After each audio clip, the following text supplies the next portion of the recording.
Baik, Assalamualaikum warahmatullahi wabarakatuh. Alhamdulillah, hari ini PJJ kita yang jam ketiga keempat ini ya bahasa Indonesia. Nah, untuk bahasa Indonesia, materi pertama kita yaitu ada di halaman 3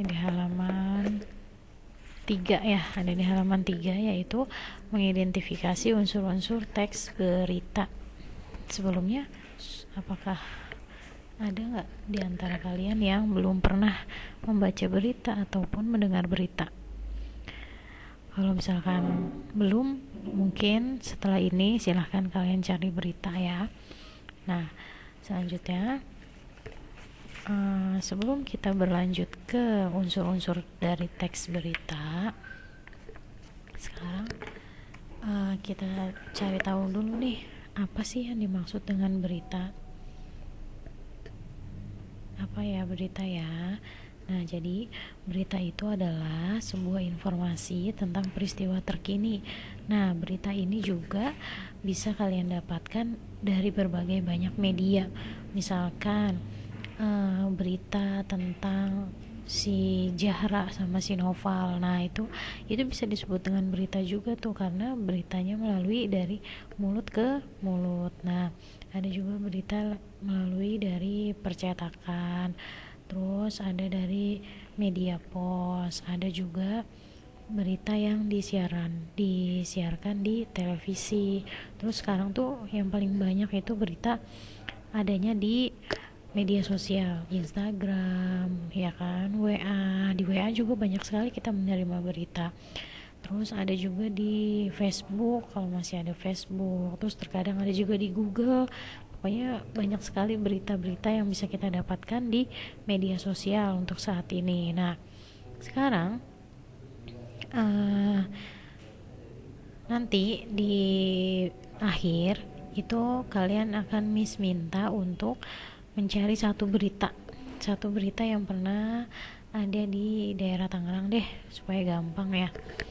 Itu satu berita. Nah, sekarang kita lanjut ke kompetensi dasar yang akan kita bahas, yaitu mengidentifikasi unsur-unsur teks berita. Nah, ada unsur-unsur berita. Nah, unsur-unsur berita ini ada di halaman 4. Halaman 4 bagian B, poin B itu ada unsur-unsur berita. Unsur-unsur berita itu ada yang namanya adik simba. Wow, adik simba. Adik simba, apa itu adik simba? Nah, ini dia. Adik simba itu yang biasa sering sekali kita dengar, yaitu 5W1H ya. What, why, when, how, who, dan where, yang artinya adik simba itu singkatan dari apa, di mana, kapan, siapa, mengapa, dan bagaimana. Contohnya, misalkan kalian diminta untuk mencari unsur-unsur dari teks berita. Nah, apa berarti apa informasi yang ada dalam berita itu yang harus kalian cari. Terus ada di mana berita tersebut terjadi. Terus kapan. Nah, kapan itu, kapan berita tersebut terjadi. Misalkan ada satu berita, banjir di Total Persada terjadi dari mulai 4 April sampai dengan 10 April 2019. Nah, itu waktunya, itu kapannya, itu yang terjadi. Banjirnya itu kapan, itu yang kalian cantumkan nanti kalau misalkan diminta untuk mengidentifikasi unsur-unsur berita. Terus ada siapa, kalau misalkan suatu berita tentang memberitakan orang lain. Nah, itu pasti ada pertanyaannya, siapa yang diberitakan. Nah, tapi kalau misalnya banjir tidak ada. Terus mengapa. Nah, mengapa berita tersebut disampaikan, tujuannya untuk apa, terus bagaimana berita tersebut isinya ya. Nah, itu tadi unsur-unsur dari teks berita. Ada adik simba, itu dihafalkan tuh ya. 5W1H, apa, di mana, kapan, siapa, mengapa, dan bagaimana. Nah,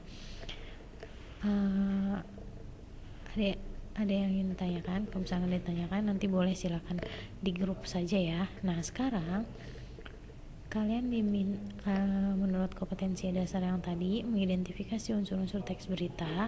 Jadi kalian diminta untuk mengidentifikasi unsur-unsur berita. Nah, sekarang ada di halaman 3 yaitu teks berita Soleman Ngongo penerima Kalpataru yang nyeker di istana.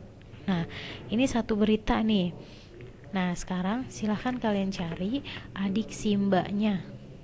Adik simbanya apa, di mana, kapan, siapa, mengapa, dan bagaimana. Itu kalian kerjakan. Nah, mengumpulkannya atau mengisinya nanti akan ada link Google Form, nanti kalian bisa isi di situ. Oke, kita lanjut di WA.